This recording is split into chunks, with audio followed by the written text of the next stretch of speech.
Bismillahirrahmanirrahim. Assalamu alaikum. Welcome to a new lecture of chapter number 3 matrices and determinants, which is related to exercise 3.3.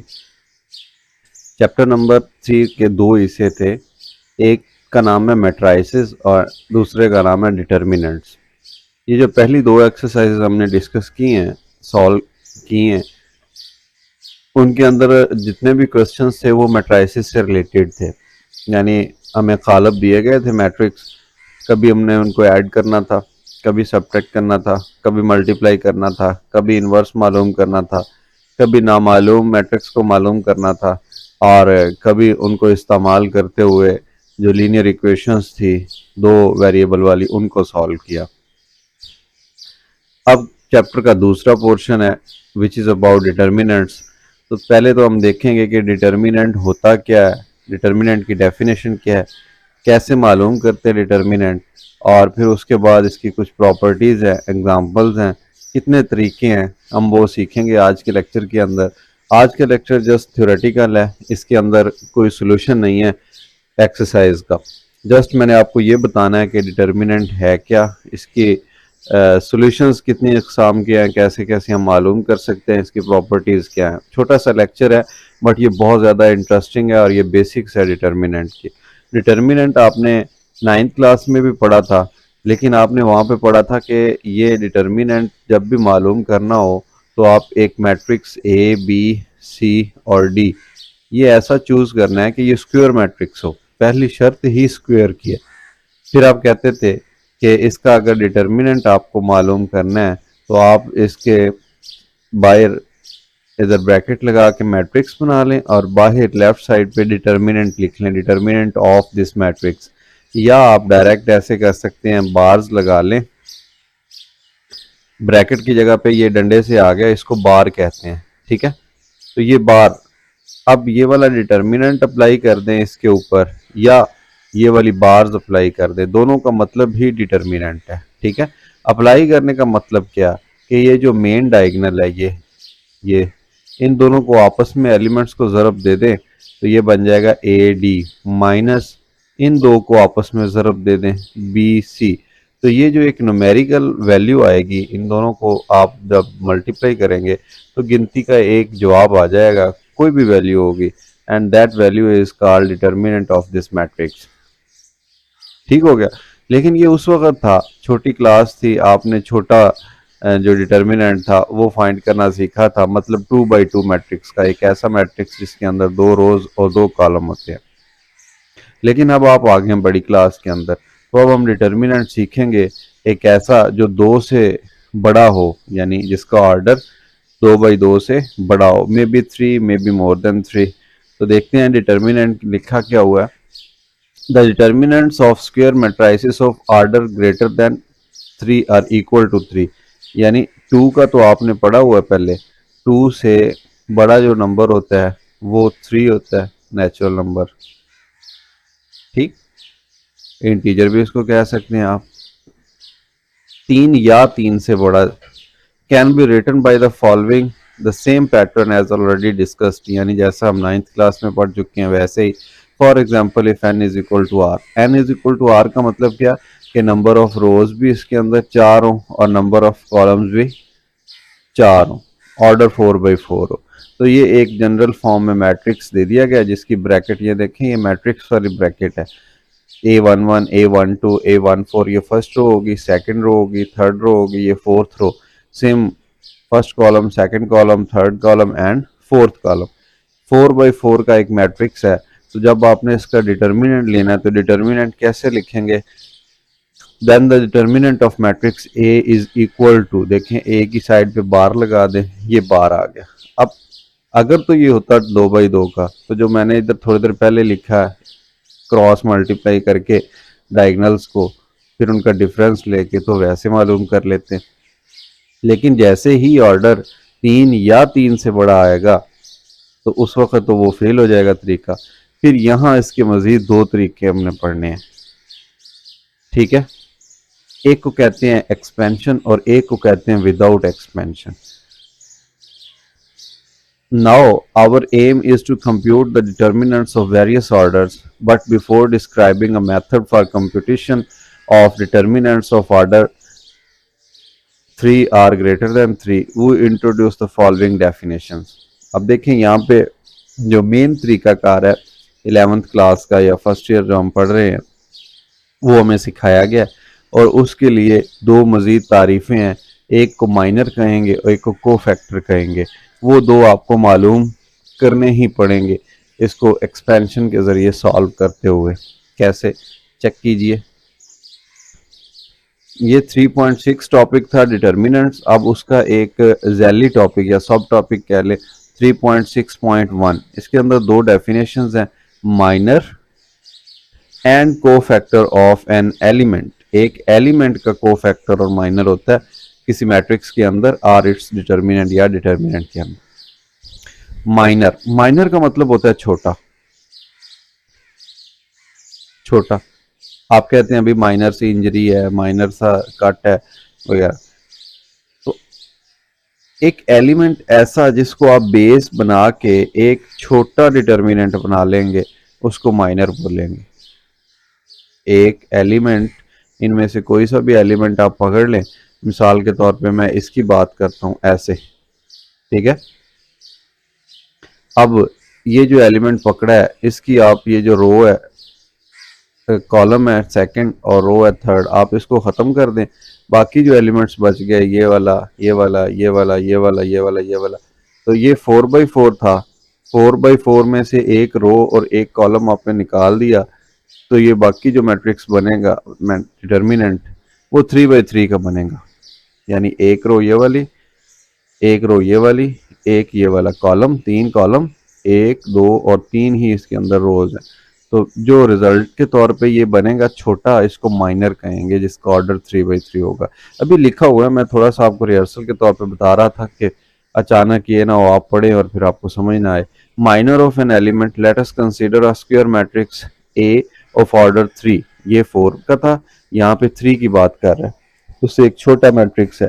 Then the minor of an element a i j. I j मतलब कोई भी रो के अंदर, जैसे मैंने यहाँ पे इसको हाईलाइट किया, कोई भी रो हो उस आई कहेंगे, जैसे इसमें 3 था। कोई भी कॉलम हो, जैसा कि इसमें 3 रो थी 2 कॉलम था, अब इसको आई कहेंगे, इसको जे कहेंगे, बस ये इसका नाम है जनरल फॉर्म के अंदर। तो कहता है जो इसका होगा ना minor, that is denoted by M आई जे।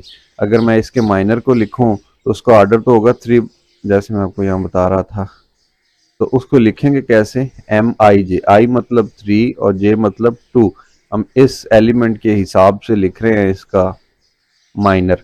अब वो बनेगा क्या देख लें, जितना इसका ऑर्डर था उसमें से एक कम हो जाएगा, A11, A21, A41 और फिर A13, A23, A43, A14, A24, A44। लें जी, ये जो अब रिजल्ट के तौर पे बन गया, इसको हम जाहिर करेंगे एम आई जे से और ये ऑर्डर इसका एक कम हो जाएगा। तो लिखा हुआ है denoted by M I J is the determinant of 3-1। क्योंकि उसने एग्जाम्पल में 3 कहा था, इस वजह से जो उसका रिजल्टेंट बनेगा वो 2/2 का बनेगा। और जो ऊपर मैंने एग्जाम्पल ये वाली सिलेक्ट की, ये 4/4 का था, तो उसमें से एक कम होकर ये 3/3 का बन गया मैट्रिक्स। अगर इसको आप ऐसे ब्रैकेट लगा देंगे तो ये मैट्रिक्स बन जाएगा, और अगर इसको ऐसे लिखेंगे बार के साथ तो वो डिटर्मिनेंट होगा। तो कह रहा है is the determinant of 2/2 matrix formed by deleting the ith row and jth column. यानी ये वाली जो इसका कॉलम है ये, और ये वाली जो ith रो है यानी थर्ड रो और jth कॉलम मतलब दूसरा कॉलम और तीसरी रो, इसको डिलीट कर दें, तीसरी रो को और दूसरे कॉलम को डिलीट कर दिया, जो बाकी बचा उसको क्लोज कर दिया ब्रैकेट्स में। Deleting the ith row and jth column of A or determinant of. Matrix से कह लें या डिटर्मिनेंट कह लें, ये डिटर्मिनेंट इस केस में ऐसे मैट्रिक्स में से इसको कर लें या डिटर्मिनेंट में से कर लें, लेकिन ये जो एलिमेंट मैंने हाईलाइट किया ये इसका माइनर कहलाएगा, ठीक है। मैट्रिक्स तो वो वाला कहलाएगा ये सारा, बट ये माइनर सिर्फ इस एक एलिमेंट के हिसाब से आया। फॉर एग्जाम्पल अब देखें उसने 3 कहा था, अब 3 की एक और एग्जाम्पल, ऊपर 4 वाली डिस्कस कर ली, अब 3 वाली है। इसमें कोई भी एलिमेंट है, मिसाल के तौर पे वो A12 के राउंड इसको कर रहा है, इसका माइनर फाइंड आउट कर रहा है ये 1 2 के।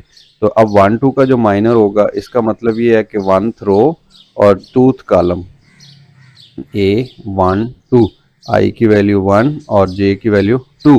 तो जो फर्स्ट रो है उसको डिलीट कर दें, J जो कि 2 कॉलम है उसको डिलीट कर दें, बाकी क्या बचेगा A21 A23 A21 A23 A31 A33 A31 A33।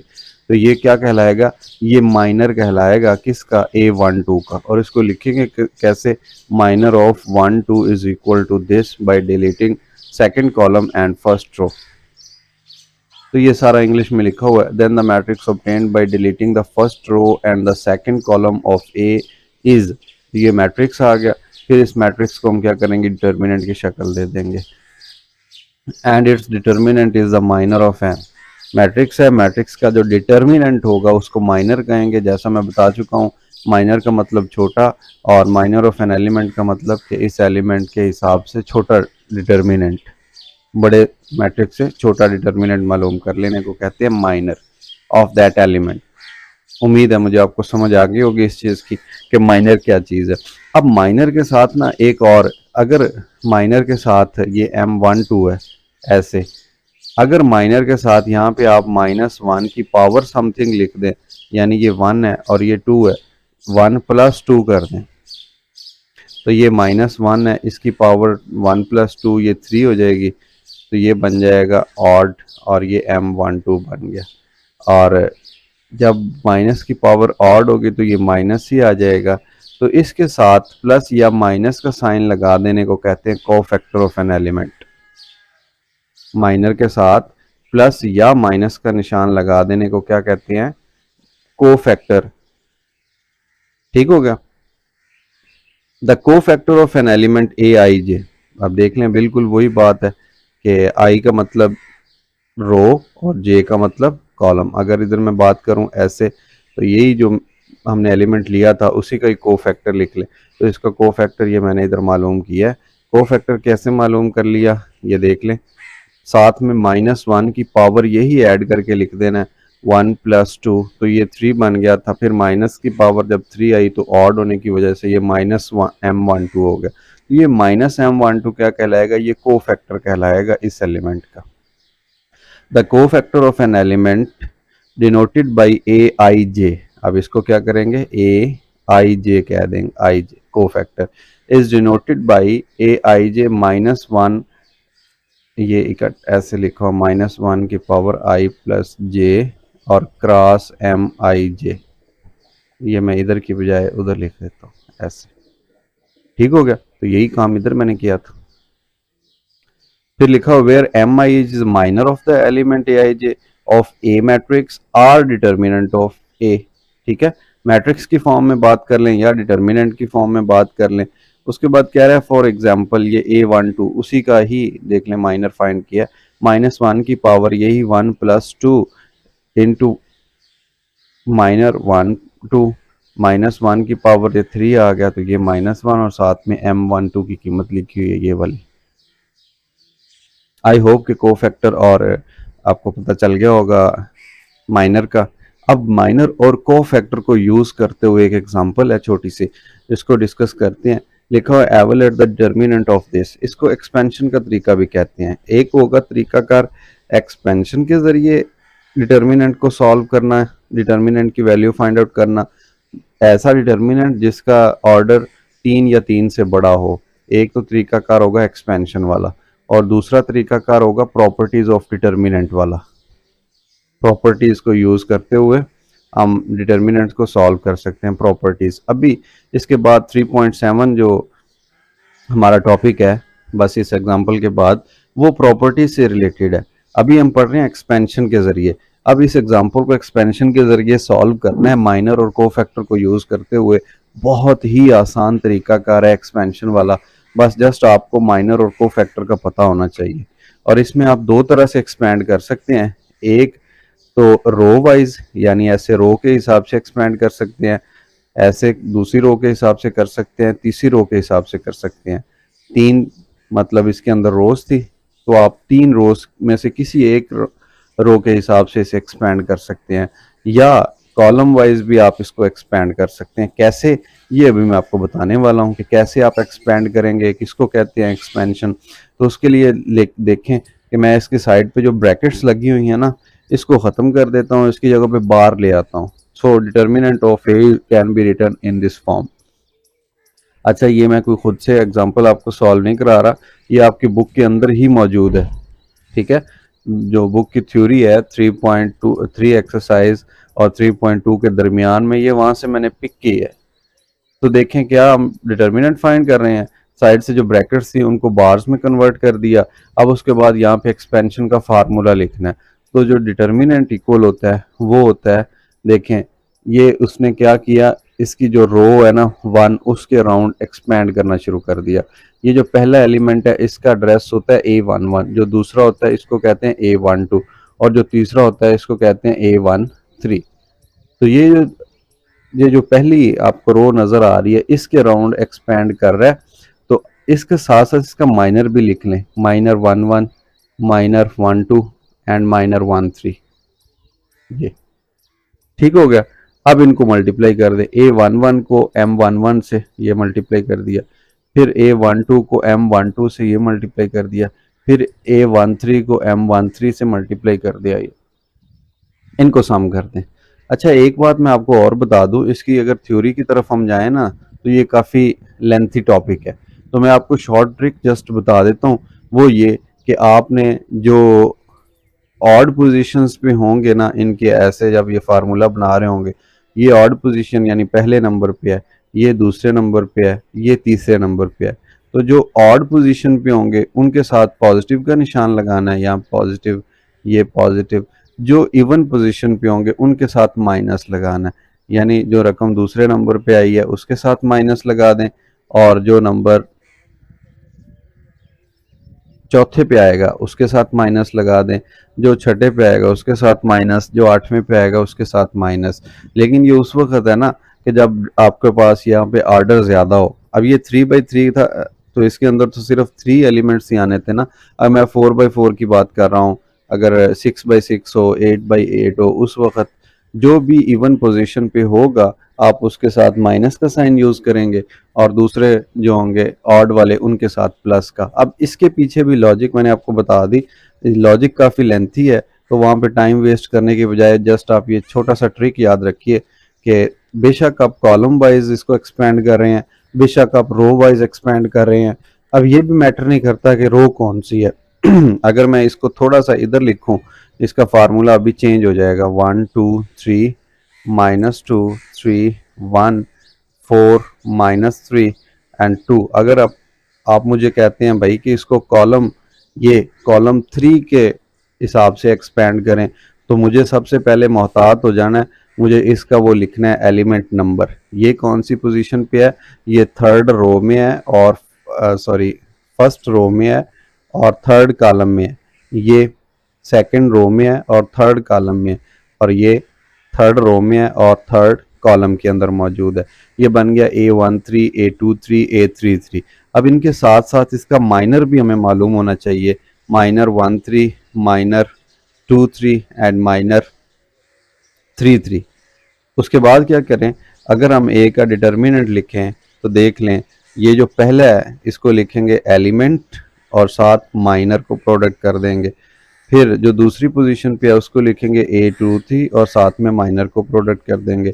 फिर लिखेंगे A33 और साथ में माइनर को प्रोडक्ट कर देंगे। तो जो मर्जी आपको कॉलम वाइज कह दे, आपको रो वाइज कह दे, आप उसका डिटर्मिनेंट मालूम कर सकते हैं, इसमें प्रॉब्लम नहीं है। प्रॉब्लम बस एक ही वक्त क्रिएट होगा, और वो ये कि जो इसकी ऑड पोजीशंस पे है उनके साथ प्लस लिखना है, और जो इवन पोजीशन पे होगा उसके साथ माइनस लिखना है। बस इस चीज़ का प्रॉब्लम है, बाकी किसी चीज़ का प्रॉब्लम नहीं। अब चाहे तो आप ये वाला फार्मूला यूज़ कर लें, चाहे तो ये वाला कर लें। इसी तरह अगर मैं आपको कहूँ कि आपको असाइनमेंट दे दी गई है कि भाई आपने इसको थर्ड रो के हिसाब से एक्सपेंड करना है, ठीक है। थर्ड रो कौन सी है, थर्ड रो ये वाली है। आपने क्या करना है, एलिमेंट का नंबर सबसे पहले एड्रेस लिख लें। ये है जी थर्ड रो के अंदर और फर्स्ट कॉलम के अंदर, ये है जी थर्ड रो और सेकंड कॉलम, ये है जी third row and third column. साथ साथ इसका माइनर लिख लें M31, और ये क्या बन जाएगा M32, ये क्या बन जाएगा M33।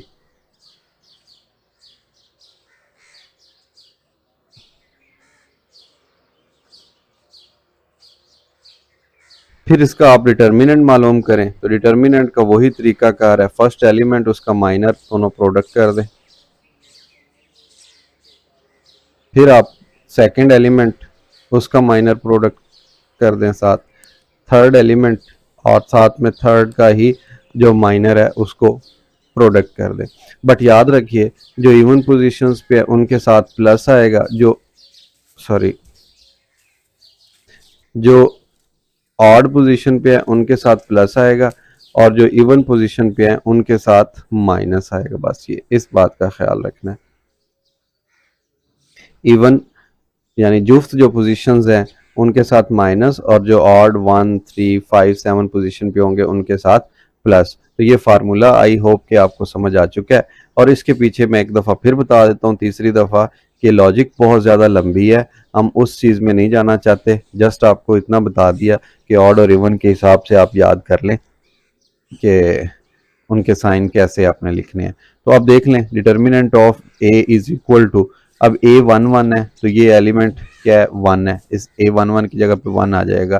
फिर जब इसका माइनर लेंगे ना M11, तो ये क्या कह रहा है, ये कहता है कि फर्स्ट रो और फर्स्ट कॉलम को ख़त्म कर दे। फर्स्ट रो ख़त्म, फर्स्ट कॉलम ख़त्म, बाकी 3 1 -3 2 रह गया। 3 1 -3 एंड 2 माइनर इसको कहते हैं ना, तो ये आ जाएगा A11। मैं थोड़ा सा इधर क्योंकि उधर प्रिंटेड फॉर्म में है मौजूद, इस वजह से मैं साथ यहीं पे लिख देता हूँ। A11 की जगह पे ये 1 आ गया, और साथ में M11 की जगह पे ये माइनर डिटर्मिनेंट आ गया 3 -3 1 एंड 2। फिर उसके बाद है जी -1 2 माइनस A12 कौन सा, ये फर्स्ट रो सेकंड कॉलम वाला एलिमेंट -2, तो इसको मैं ब्रैकेट में लिख देता हूँ। और साथ में क्या M12 का मतलब क्या है, आप फर्स्ट रो को ख़त्म कर दें, दूसरे कॉलम को ख़त्म कर दें। फर्स्ट रो ख़त्म, दूसरा कॉलम ख़त्म, बाकी रहेगा -2 1 -2 1 4 एंड 2। इसी तरह से ये A13 है, मतलब ये वाला एलिमेंट 3, और इसके साथ क्या है, आपने फर्स्ट रो और थर्ड कॉलम को ख़त्म कर देना है। फर्स्ट रो और थर्ड कॉलम ख़त्म, -2 3 4 और -3 लें जी। ये आ गया element into minor, element into minor, element into minor. ठीक है, और निशान देख लें, ये प्लस का, ये माइनस का, ये प्लस का, अल्टरनेट निशान आते हैं। इधर सोल्यूशन दिया गया, ये देख 1 3 1 -3 2 बिल्कुल वैसा ही है, माइनस इंटू -2 -2 1 4 2 एग्जैक्टली वही है, +3 -2 4 -3। तो मैं इस चीज़ को रेज कर देता हूँ। मुझे उम्मीद है कि आपको माइनर भी मालूम करना आ गया, और माइनर के साथ साथ ये जो निशान है ये को फैक्टर की वजह से चेंज होता है। ठीक है ना, ये को फैक्टर की वजह से, हम उस डिटेल में जाते ही नहीं है बस। अब क्या करेंगे, अब ये 2/2 का मैट्रिक्स बन गया, इन दो को मल्टीप्लाई कर दें, माइनस इन दो को करके इनका डिटर्मिनेंट मालूम कर लें। इसका डिटर्मिनेंट है, क्योंकि बाहर बार लगी हुई है, दोनों मल्टीप्लाई होकर -4 हो जाएंगे, और ये आपस में -4 फिर हो जाएगा। इसी तरह से ये मल्टीप्लाई होकर +6, फिर ये वाला 12 बन जाएगा। तो देख लें, अब नेक्स्ट जितना भी प्रोसेस है ये लिखा हुआ है 1 वैसे ही आ गया, इन दोनों का डिटर्मिनेंट 6 माइनस दिस, फिर ये वाली वैल्यू सारी आ गई जनाब, और लास्ट में डिटर्मिनेंट कितना मालूम हो गया 25। और इस तरीके को क्या बोलते हैं, एक्सपेंशन का तरीका। अब नेक्स्ट जो हम अगली स्लाइड पे पढ़ने वाले हैं वो टॉपिक नंबर है 3.7, और उसका जो उन्वान है वो है कि properties of determinants which help in their evolution. अब एवेलेट करेंगे, जब हम इसको सॉल्व करेंगे तो प्रॉपर्टीज के जरिए भी आप इसको सॉल्व कर सकते हैं। प्रॉपर्टीज क्या है, वो मैट्रिक्स से थोड़ी सी डिफरेंट है। जैसे मैट्रिक्स की प्रॉपर्टीज होती है ना, जैसा मैं इधर लिख देता हूँ कि मैट्रिक्स है, ये वाला ब्रैकेट लगी हुई है, इसका नाम ए मैट्रिक्स है, आप इसका डिटर्मिनेंट मालूम करते हैं ऐसे, तो इसकी अपनी खसूसियात होती हैं।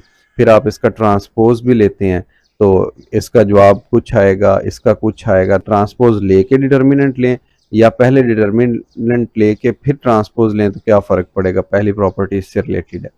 कहता है फॉर अ मैट्रिक्स, किसी भी मैट्रिक्स के लिए ये जो सिंपल मैट्रिक्स होगा, मैं इधर लिख देता हूँ A2315, आप इसका डिटर्मिनेंट मालूम कर लें, ये कितना आएगा, 5 ज़रब 2 10 माइनस 3 1 3, तो ये बन गया 7। कहता है इसका डिटर्मिनेंट ले लो या इसके ट्रांसपोज का डिटर्मिनेंट ले लो। अब ट्रांसपोज कैसे लेंगे, 2 इधर आ गया, 3 इधर आ गया, 1 इधर आ गया, 5 इधर आ गया, ये ट्रांसपोज आ गया। अब इसका डिटर्मिनेंट ले लें तो ये क्या बनेगा, A ट्रांसपोज का determinant this is equal to 5 ज़रब 2 10 माइनस 3 1 3, तो ये भी 7 बना। कहता है बेशक आप सिंगल जो मैट्रिक्स है उसका डिटर्मिनेंट ले लें या उसके ट्रांसपोज का डिटर्मिनेंट ले लें, दोनों का आंसर बराबर होगा डिटर्मिनेंट की फॉर्म में। जो पहली प्रॉपर्टी थी इसने तो हमें ये बता दिया कि चाहे तो आप ट्रांसपोज डिटर्मिनेंट ले लें या जो मैट्रिक्स हो उसका डिटर्मिनेंट ले लें, ये इक्वल होगा। ये प्रॉपर्टी नंबर 1 है। एमसीक्यूज बनेंगे यहाँ से बहुत ज़्यादा, तो आपने इस प्रॉपर्टी को याद रखना है, भूलना नहीं है। Second property, if in a square matrix A 2 rows or 2 columns are interchanged, यानी ये एक स्क्वायर मैट्रिक्स है A, ठीक है, और इसका डिटर्मिनेंट आप मालूम करना चाह रहे हैं, मतलब 3 2 और यहाँ पे मैं लिख देता हूँ 5 3। ये एग्जांपल मैंने 2/2 की ली है, अब 3/3 4/4 की भी एग्जांपल ले सकते हैं। तो A का जो डिटर्मिनेंट है इसके अंदर अगर आप ऐसा करें कि फर्स्ट कॉलम को सेकंड कॉलम से रिप्लेस कर दें, इनकी पोजीशन चेंज कर दें, जगह बदल दें, यानी 2 को इधर लिख दें, 3 ऐसे, 3 5 ऐसे, तो क्या होगा, इसमें से माइनस कॉमन आ जाएगा। यही बात लिखी हुई है, if in a square matrix से 2 रोज और 2 कॉलम्स आर इंटरचेंज्ड, उनकी पोजीशन अगर बदली जाती है, the determinant of the resulting matrix is negative of A, तो इसमें से माइनस क्या होगा, कॉमन आ जाएगा। इनकी पोजीशन चेंज करने से माइनस का साइन बाहर आपको हमेशा देना पड़ेगा। तो ये प्रॉपर्टी है कि जब इंटरचेंज होगा उस वक्त डिटर्मिनेंट के साथ माइनस आएगा। तो ये प्रॉपर्टी हम बार बार यूज़ भी करेंगे जब हम प्रॉपर्टीज़ के ज़रिए, वहाँ पे क्वेश्चन लिखा होगा विदाउट एक्सपेंशन आप डिटर्मिनेंट मालूम करें, तो उसका मतलब यही होगा कि प्रॉपर्टीज़ को इस्तेमाल करते हुए। ठीक है, अब आ गया जनाब property number 3, if a square matrix A has 2 identical rows. Identical का मतलब उन बच्चों के लिए कि जिनको नहीं पता, एक जैसी, उर्दू मीडियम वाले बच्चे खास तौर पे, आइडेंटिकल का मतलब होता है एक जैसी। अब ये एक मैट्रिक्स है, मैं 3/3 की एग्जांपल देता हूँ, 3 2 1 5 9 2 3 2 1। मैट्रिक्स की बजाय मैं डायरेक्ट इसका डिटर्मिनेंट ही लिख देता हूँ ये। अब इसके अंदर देखें 3 2 1 3 2 1, ये वाला कॉलम और ये वाला कॉलम दोनों एक जैसे हैं। तो अब बजाय आप इस पे खपते रहें, आप इसका डिटर्मिनेंट मालूम करें, आप इसका माइनर फाइंड करें, कोफैक्टर फाइंड करें, और फिर वो फार्मूला लगाएं जो हम पिछली स्लाइड के अंदर पढ़ चुके हैं। तो बजाय आप इतना काम करने के, आप डायरेक्टली भी लिख सकते हैं, उसका डिटर्मिनेंट 0 लिखते हैं बस। तो ऐसा मैट्रिक्स जिसके अंदर 2 रोज या 2 कॉलम्स एक जैसे आ जाएं, उसका डिटर्मिनेंट आंखें बंद करके आप 0 लिखते हैं। If all the entries of a row और column of a square matrix are 0 then determinant is 0। ठीक है, अगर तमाम जो है एलिमेंट्स हैं वो 0 हों, यानी नल मैट्रिक्स हो, तो नल मैट्रिक्स का डिटर्मिनेंट 0 होगा। देख लीजिए ऐसे, अगर एलिमेंट्स 0 आ जाएं, 0 0 0 0 0 0, तो इसका डिटर्मिनेंट हमेशा 0 होगा। 5, if the entries of a row or a column in a square matrix A are multiplied by a number k belonging to R, मतलब कि रियल नंबर हो सकता है, इशारिये में भी हो सकता है, बटे में भी हो सकता है, किसी भी किस्म का नंबर हो सकता है कम्प्लेक्स के अलावा, अगर वो आप मल्टीप्लाई करते हैं, then the determinant of the resulting matrix is के।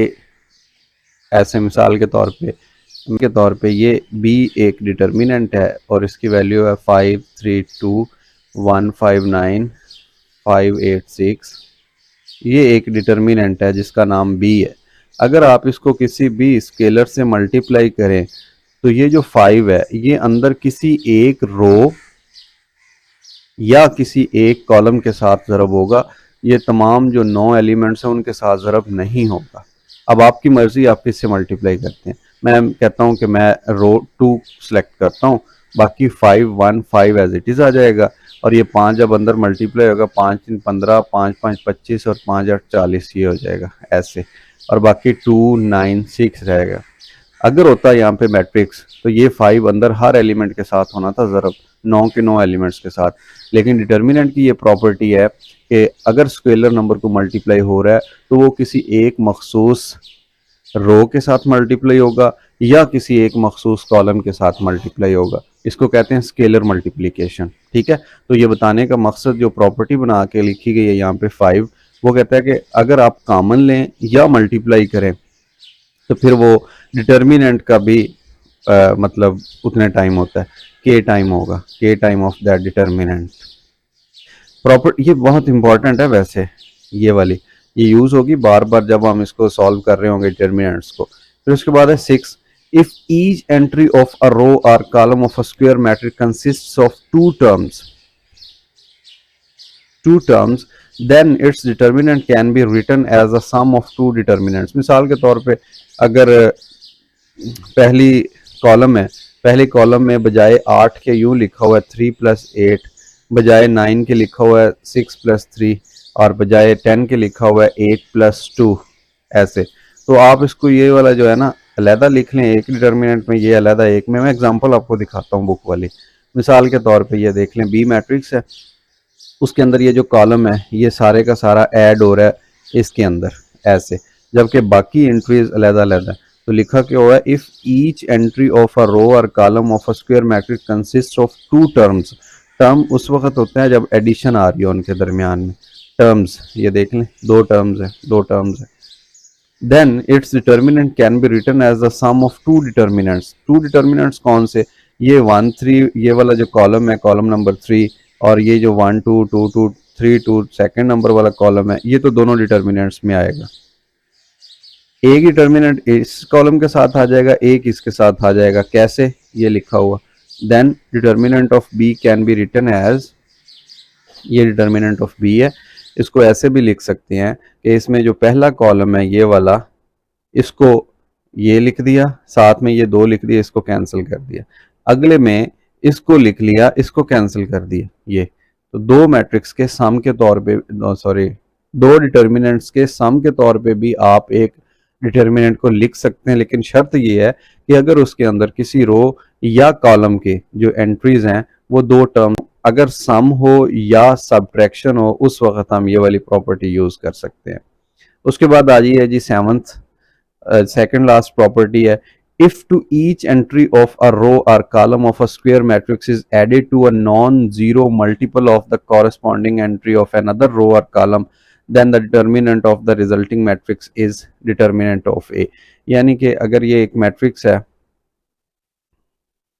उसका डिटर्मिनेंट आप फाइंड करना चाह रहे हैं 5 0 3 2 5 9 1 0 2, ये if to each entry of a row और कॉलम, कोई एक रो या कॉलम सेलेक्ट कर ले, मैं ये वाली रो सेलेक्ट कर लेता हूँ, of a square matrix A is added a non zero multiple of the corresponding entry of an other non zero multiple of the corresponding entry of the another row.